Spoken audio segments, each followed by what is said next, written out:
Yesterday ended in some chaos as you had Alabama beating Georgia to win the SEC. And then you had Florida State remaining undefeated and winning the ACC. But without Jordan Travis, it was pretty ugly and not very convincingly. And you got to wonder, Florida State, are they the worst undefeated team currently in college football? And I'm including Liberty. So do they deserve to make the college football playoff?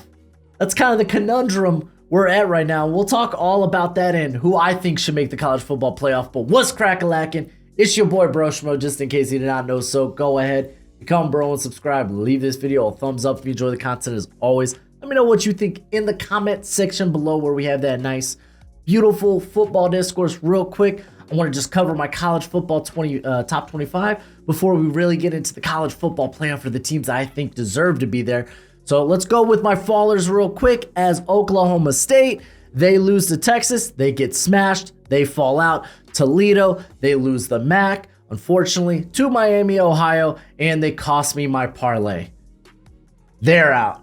Teams I had that just missed the cut include Memphis, West Virginia, Utah, Clemson, and Tennessee. None of these teams were competing for conference titles, so not much to talk about here. Let's go ahead, get to my college football top 25, as I have Miami, Ohio now coming in here at 25, beating Toledo 23-14 to win the MAC. Congratulations. And then I have Tulane, who lost. This is a team that is so much better on paper, and then they just play to their competition. This was SMU without Preston Stone, who's out for the remainder of the year. And Tulane couldn't do nothing, man. This was theirs to win. And, well, congratulations, SMU. You are the American Conference champions as they win 26-14. Iowa, no surprise. They got down early 10-0, and it might as well been 100-0 because I didn't think Iowa was scoring 10. Matter of fact, they didn't score at all. They're probably the worst 3-loss team in college football. This team has no offense. Oregon State, they're 8-4. They remain here in my top 25. And I already mentioned SMU. Going to 20, I have Troy, who wins the Sun Belt. I believe this is the second year in a row. They won last year over Coastal Carolina. And congratulations, they mollywopped Appalachian State. This probably should have been James Madison, though. As you see, I have them at 16. NC State, they're 9-3. Got them here at 19. Louisville, Jake Plummer, his whole season has been a roller coaster. Ups and downs, and we probably saw the biggest down of them all as they just had no offense against Florida State, and they lost to essentially the Wildcat and the third-string quarterback, Brock Glenn. It wasn't a good show, and they lose 16-6. Notre Dame, they're here at number 17 that I already mentioned. James Madison, if you're unaware, they're not eligible to win or to compete for the conference championship, or they're not bowl eligible either. They're still in their probationary period coming from the FCS. At number 15, I have Arizona, one of the hottest teams down the stretch. Can't wait to see them in bowl season. Oklahoma, my first 2-loss team here, probably felt like they should have been competing against Texas in a rematch of the Red River, I want to say shootout, but it's showdown. But no, I mean, they lost to Oklahoma State, so they lost that right. They lost that privilege. They handed it to the Cowboys, unfortunately. I got LSU at 13. Best 3-loss team, feels like, in college football. Really, really does. And spoiler, not even spoiler, I'm just going to go ahead and announce it. My Heisman pick is Jaden Daniels. There's not a more electrifying player this season than Jaden Daniels. Even in his 3 losses, LSU was averaging 34 points in those games. He can't help it that his defense sucks, and he just can't play defense and offense. It is what it is. Liberty, congratulations. They go 13-0. They beat New Mexico State to win Conference USA. And then I have Ole Miss here at 10-2. Going to my top 10, I got Penn State here, 10-2. Mizzou, 10-2. Oregon, they kind of got out of the race here as they lost for a second time to Washington in a very close game. It was very entertaining to watch there on Friday night. And then Ohio State, they were a long shot to really make the college football playoff, as they were one of the few teams not competing for their conference title because they happened to be in the same division as Michigan and Penn State. Next year, doing away with divisions though, so that's going to be pretty cool. And then Georgia. People might want to just, oh man, Georgia, how can you not include Georgia in the potentially in the playoff? It was a win in your end game against Alabama, and they came up short. In the game that mattered most, in the time that mattered most, Georgia lost. I do think Georgia's one of the best teams in the country, but unfortunately, they Paul Ballarked at the finish line. If you haven't seen Mall Cop, I don't know what to tell you. All right, let's go ahead, talk about this college football playoff. We're first going to look. This is via ESPN. They currently have Alabama at 4. Alabama, they're not jumping Texas. In my opinion, you lost to Texas by 10 in Tuscaloosa. You have no right to put Alabama above Texas.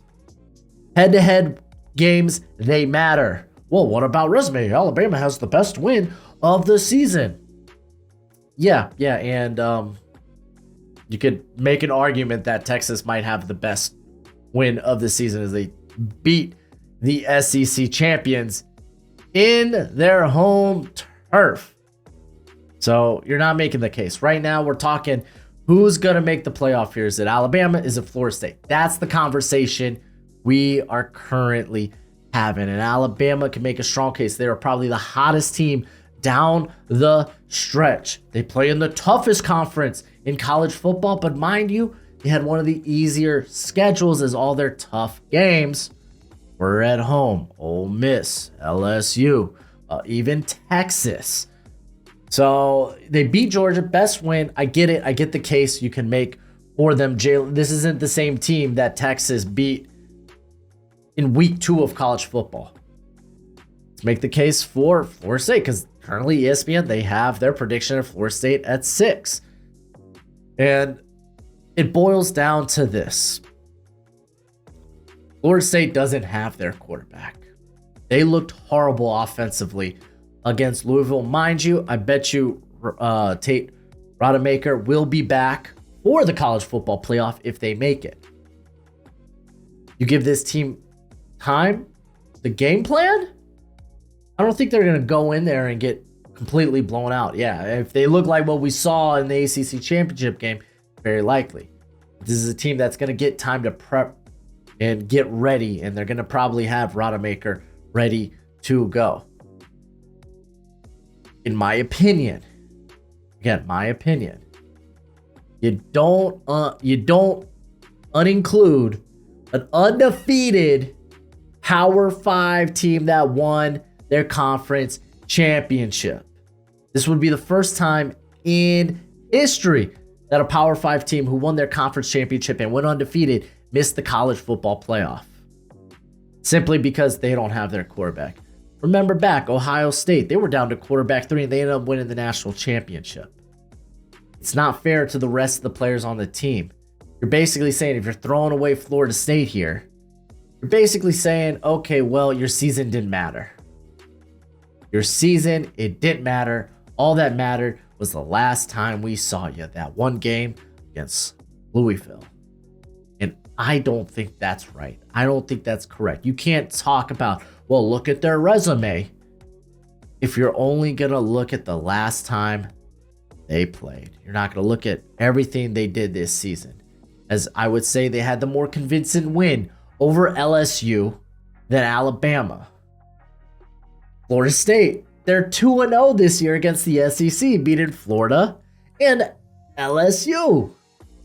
They have 3 top 25 wins on the resume.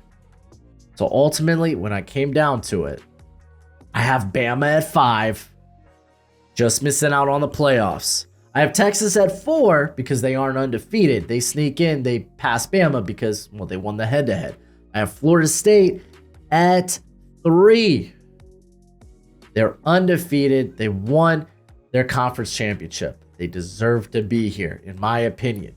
You don't take it out on the rest of the team because they lost their starting quarterback. And then you got Washington, Michigan. I think those are gimmies for everybody. That makes sense. So this will lead to Michigan taking on Texas, and then Washington, Florida State. That's how I see it. That's my opinion. Let me know what you think in the comment section below, because I know this is going to be a hot, feisty topic. And I'm all for it. I cannot wait. The college football playoff committee comes out at noon tomorrow, Eastern time, and come to their conclusion, because everyone's going to lose their mind on social media. And it's going to be fun to watch. And I will be heartbroken. I'm a Miami Hurricane fan. You think I want Florida State in? No. But they deserve to be there. So put them there. I'll be heartbroken if they're not there. It'll feel criminal if you don't put them in there. Let's go ahead and do it. But that's it for the video. Go ahead, do that YouTube thing. And as always, until next time, you be easy, my friends. Later.